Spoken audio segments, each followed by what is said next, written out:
Assalamualaikum.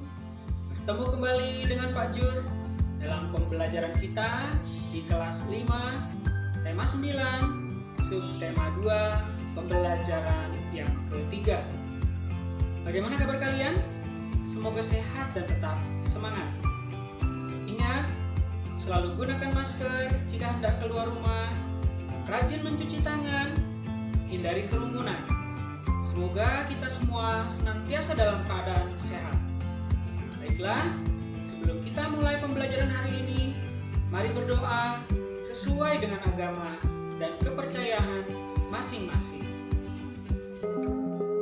Tujuan pembelajaran pada tema 9, subtema 2, pembelajaran yang ketiga.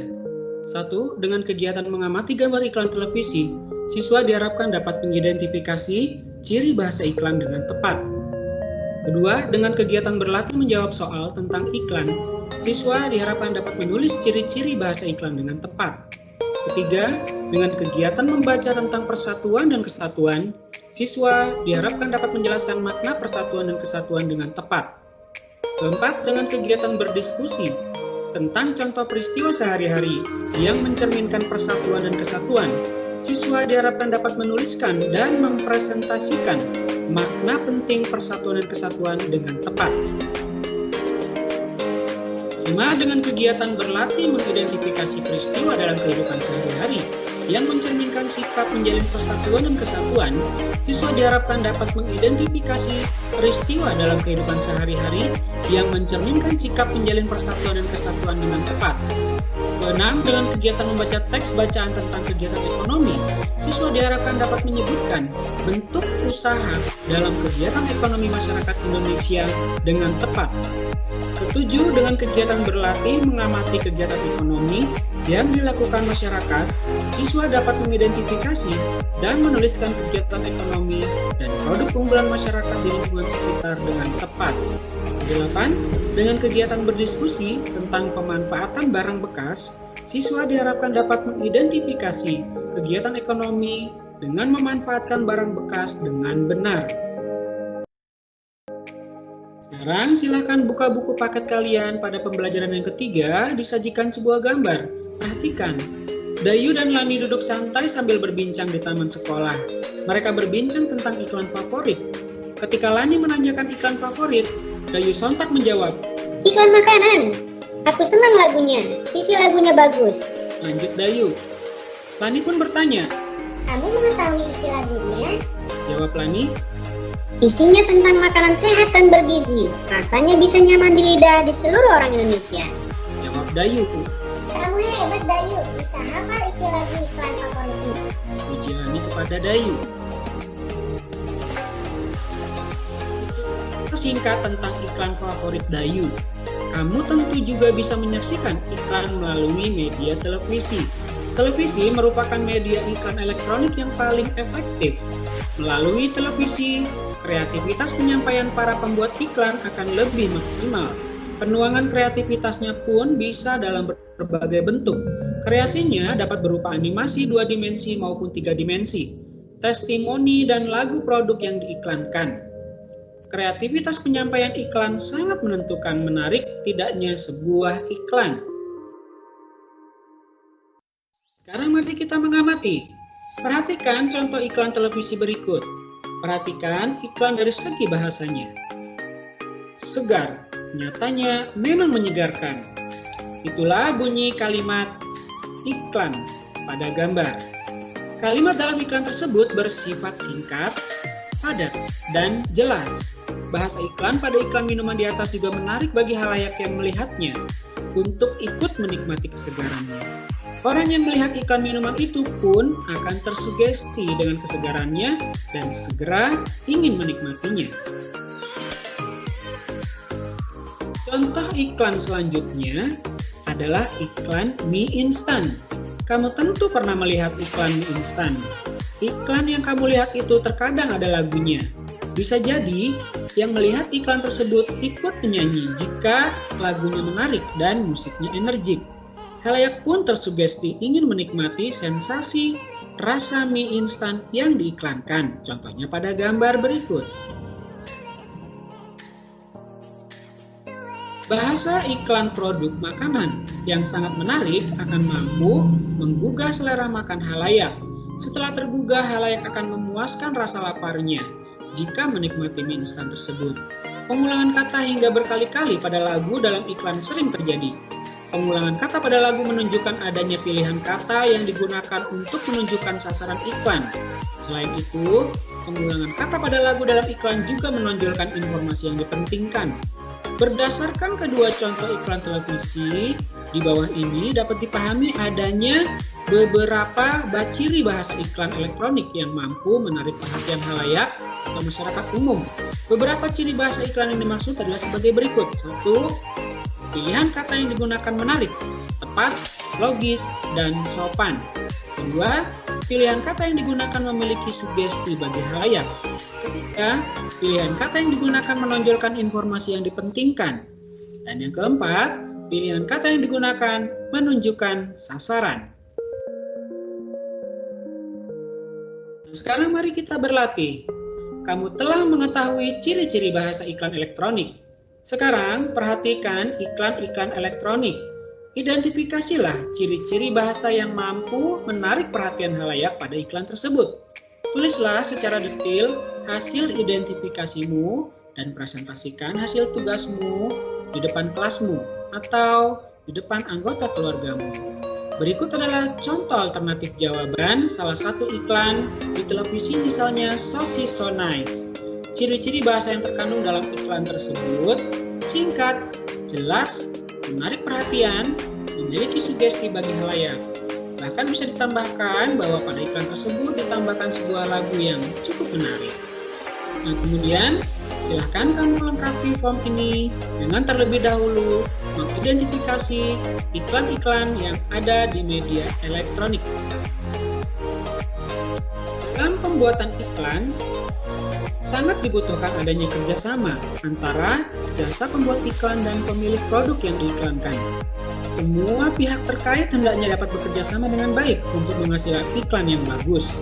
Kerjasama tidak hanya dibutuhkan dalam dunia usaha, seperti usaha periklanan. Kerjasama juga dibutuhkan dalam kehidupan berbangsa dan bernegara. Kerjasama sangat penting dalam mewujudkan persatuan dan kesatuan bangsa. Nah, sekarang mari kita membaca. Persatuan dan kesatuan mengandung arti bersatunya beragam corak menjadi satu kebulatan yang utuh dan serasi. Perhatikan gambar-gambar yang mencerminkan makna penting persatuan dan kesatuan berikut ini. Amati gambarnya. 1. Festival Budaya Nusantara. Festival Budaya Nusantara menyajikan budaya dari berbagai daerah di wilayah Nusantara.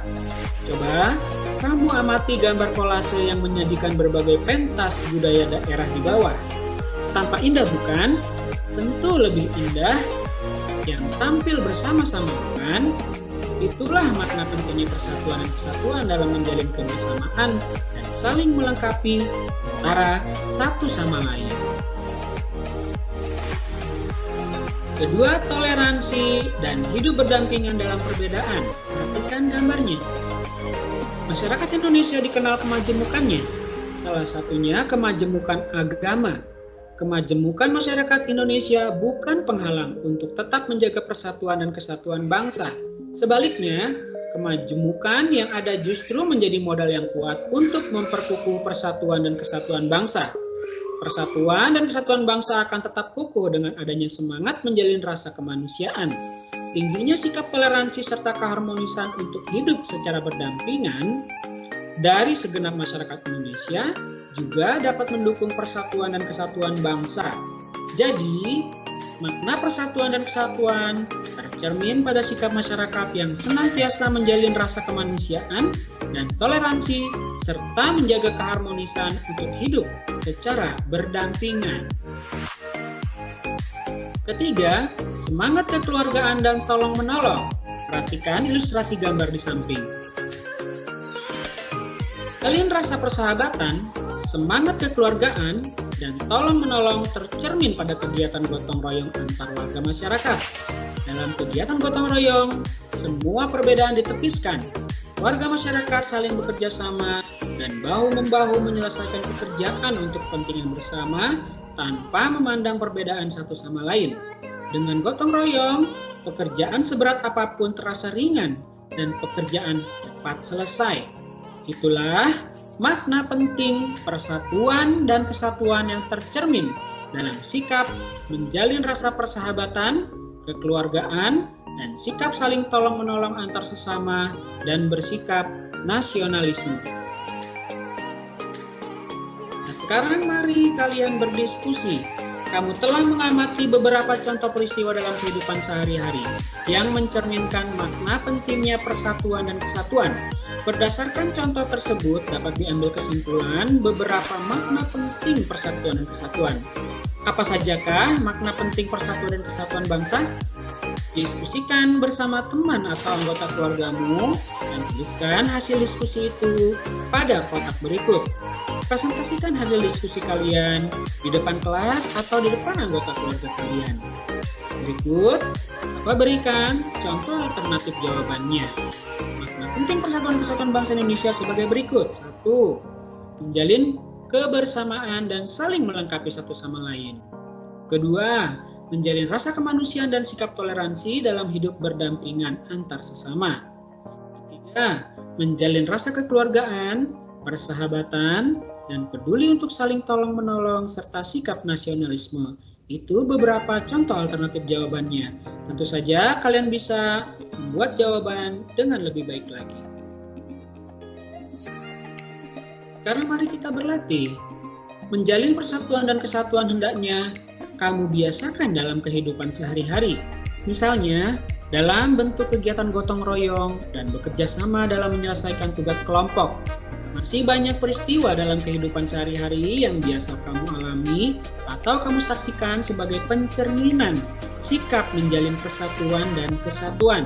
Sekarang, identifikasilah peristiwa-peristiwa dalam kehidupan sehari-hari sebagai bentuk pencerminan sikap menjalin persatuan dan kesatuan.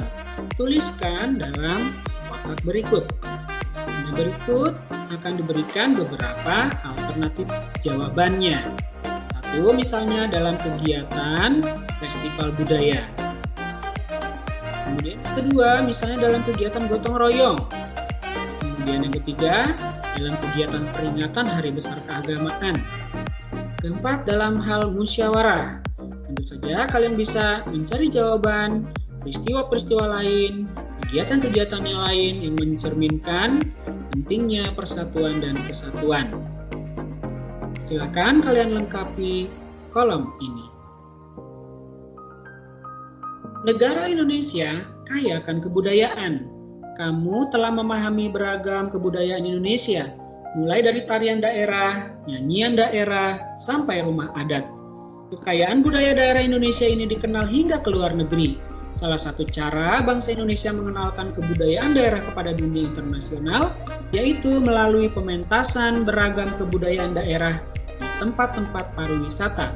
Dalam hal ini ada andil besar dari Dinas Kepariwisataan. Untuk mengenalkan berbagai kebudayaan daerah, tentunya Dinas Kepariwisataan melakukan kerjasama dengan para penyedia jasa kepariwisataan.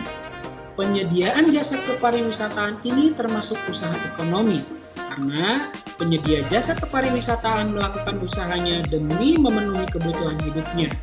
Dengan demikian, penyedia jasa kepariwisataan telah melakukan kegiatan ekonomi. Apa kegiatan ekonomi itu? Apa saja jenis usaha dalam kegiatan ekonomi? Nah, mari kita mencari jawabannya dengan membaca teks berikut. Perhatikan. Manusia mempunyai beragam kebutuhan untuk melanjutkan kehidupannya. Untuk memenuhi beragam kebutuhan tersebut, manusia melakukan kegiatan yang disebut kegiatan ekonomi. Kegiatan ekonomi setiap orang berbeda-beda, tentu saja sesuai kemampuan masing-masing. Ada orang yang bekerja sebagai petani yang memproduksi bahan pangan, ada orang yang membuat pakaian untuk dijual dan diperdagangkan. Petani membutuhkan pakaian, dan pedagang pakaian membutuhkan pangan. Jadi, jelaslah bahwa perbedaan kegiatan ekonomi dalam masyarakat sangat mendukung dapat terpenuhinya semua kebutuhan manusia dengan cara saling bekerja sama. Perlu disadari bahwa dalam kehidupan sehari-hari, tidak seorang pun yang bisa memenuhi sendiri semua kebutuhan hidupnya tanpa bekerja sama dengan orang lain. Kegiatan ekonomi dapat diwujudkan dengan membuka berbagai jenis usaha. Apa sajakah bentuk usaha dalam kegiatan ekonomi masyarakat Indonesia? Berikut berbagai usaha dalam kegiatan ekonomi masyarakat Indonesia. 1. Pertanian.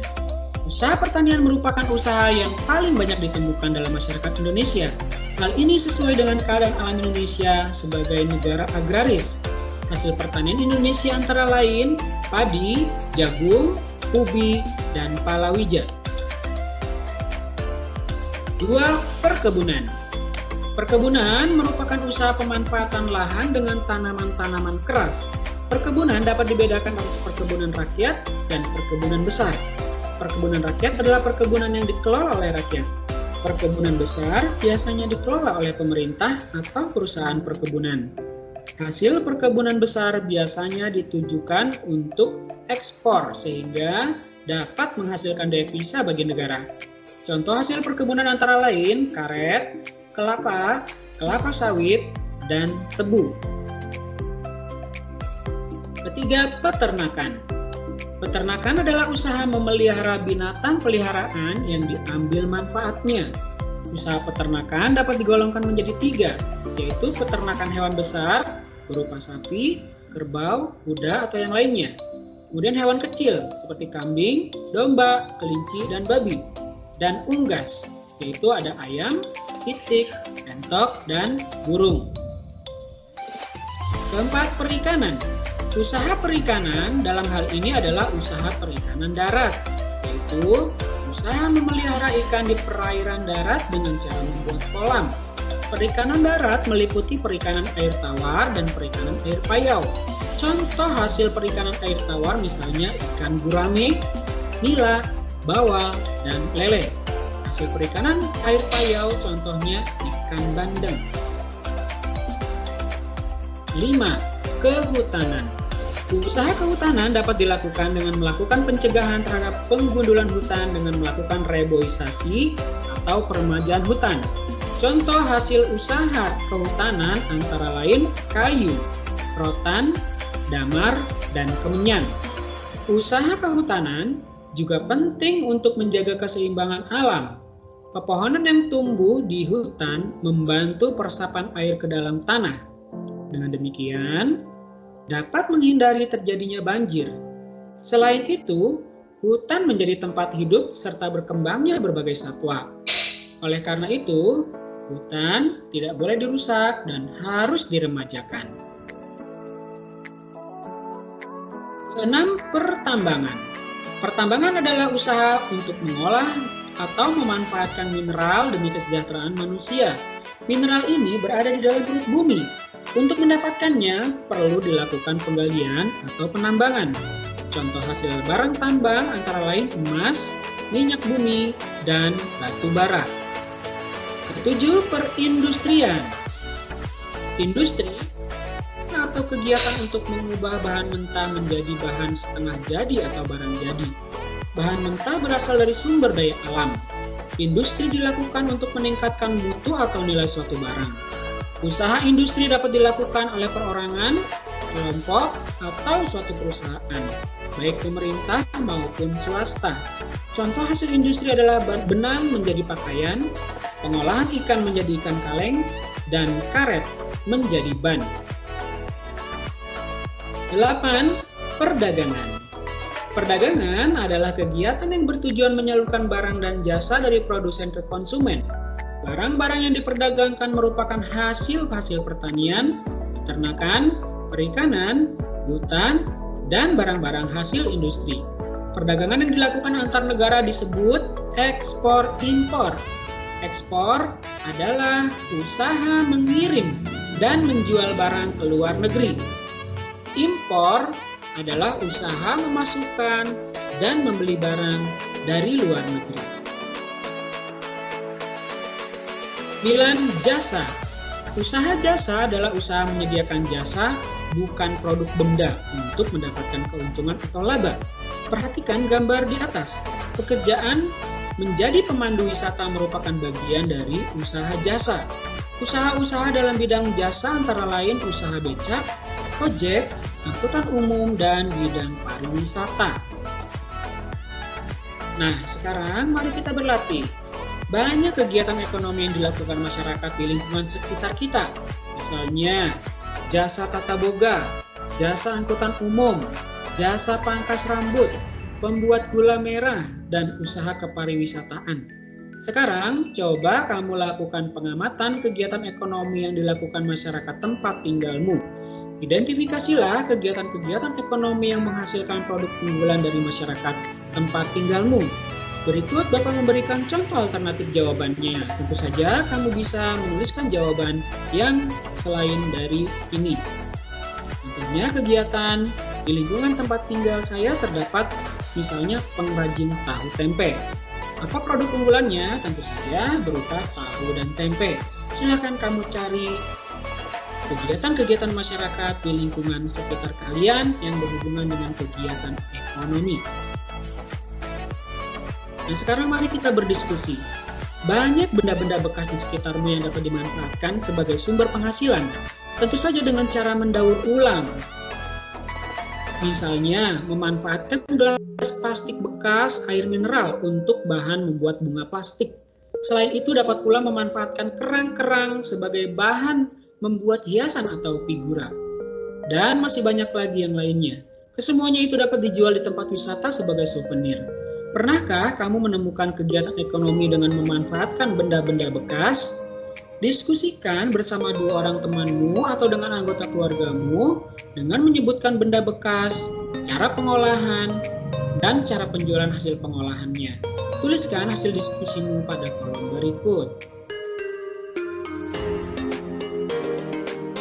Nah, sekarang silahkan kalian renungkan apa yang sudah kalian pelajari hari ini. Apakah kamu sudah memahami semua kegiatan yang kamu lakukan hari ini? Adakah yang ingin kamu tanyakan kepada teman, bapak, atau ibu guru terkait dengan materi yang kamu pelajari? Silakan kalian bertanyalah untuk kemajuan dirimu. Kalian juga bisa melakukan kegiatan dengan bekerja sama dengan orang tua kalian, yaitu banyak kegiatan ekonomi yang dilakukan oleh orang tua yang bisa kamu pelajari. Bekerja samalah dengan orang tuamu untuk melakukan kegiatan ekonomi yang dilakukan orang tuamu. Dengan demikian, kamu mempunyai pengalaman melakukan kegiatan ekonomi sebagai modal kelak setelah kamu terjun langsung dalam kegiatan ekonomi dalam kehidupan sehari-hari. Tuliskan kegiatan ekonomi yang sudah kamu lakukan bersama orang tuamu. Demikianlah pembelajaran kita di tema 9, subtema 2, pembelajaran yang ketiga. Nantikan video pembelajaran selanjutnya. Jangan lupa like, subscribe, dan nyalakan loncengnya supaya tidak ketinggalan dengan video pembelajaran-pembelajaran terbaru lainnya. Sekian dan terima kasih. Salam sehat dan semangat. Wassalamualaikum warahmatullahi wabarakatuh.